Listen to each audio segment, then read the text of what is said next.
The hardest part of my career was coming back to work with my second child, and I just felt like I was failing at everything. I noticed that I was also apologizing for everything that was completely out of my control, like running a little bit late because I had to do double drop off or stepping outside to pump for a little bit. And it actually took another working mom that totally had my back to help me realize that this kind of limiting belief thinking that I had going on was really self-destructive and it had to stop. Hi, I'm Mary Sheehan, and I am the founder of Propel Yourself, which is the exact thing that I wish I had when I came back to work with each of my children. I know how important it is to have a supportive group of working moms that have your back. I remember it like it was yesterday. A few weeks after I came back from maternity leave with my second child, I had a major stakeholder meeting. I was super excited about it. I had done all the prep. It was a presentation I was really excited about. And 10 minutes before the meeting, I got an alert that my children's school was closed because of flooding. And I started to write this email in a panic that said, I'm sorry, I have to go pick up my kids, blah, blah, blah. And I realized, oh my God, no one needs to know all of these details. And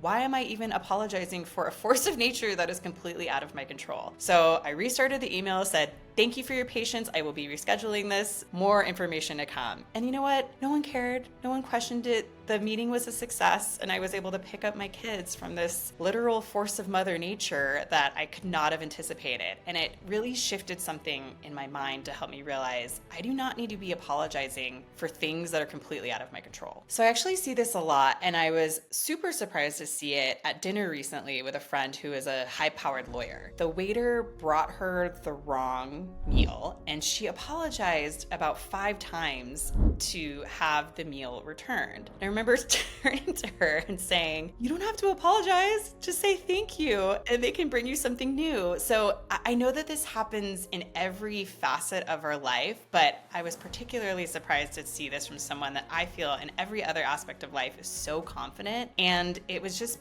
putting her in kind of this negative headspin. You might even notice that you're doing this yourself. If you're sending an email request for a meeting, if you have to change something because you're running late due to unforeseen circumstances, or even if you have to send something back that wasn't right to a waiter at a restaurant. But you know what? I never notice my male colleagues doing this. And we frankly have to get rid of these limiting beliefs. There's been a very simple reframe that's helped me to change the entire tone of a conversation or a message, and that's saying thank you instead of I'm sorry. So it goes like this. Delete that I'm sorry and start it out with thank you for your patience. And no one will be the wiser. It immediately boosts your confidence, and it's also just a better way to get over those limiting beliefs and help to improve your confidence overall. There's so many ways to cross out I'm sorry and also those limiting beliefs that go along with it. So instead of saying I'm sorry next time, try thank you for your patience. Try I appreciate your time, or I have a different perspective, or even this meeting has been rescheduled. It has to be very simple and you can just move forward. I think the great thing about this is it's such a simple tip that you can actually share very gently with your team or a best friend, just as a reminder that we don't have to say I'm sorry.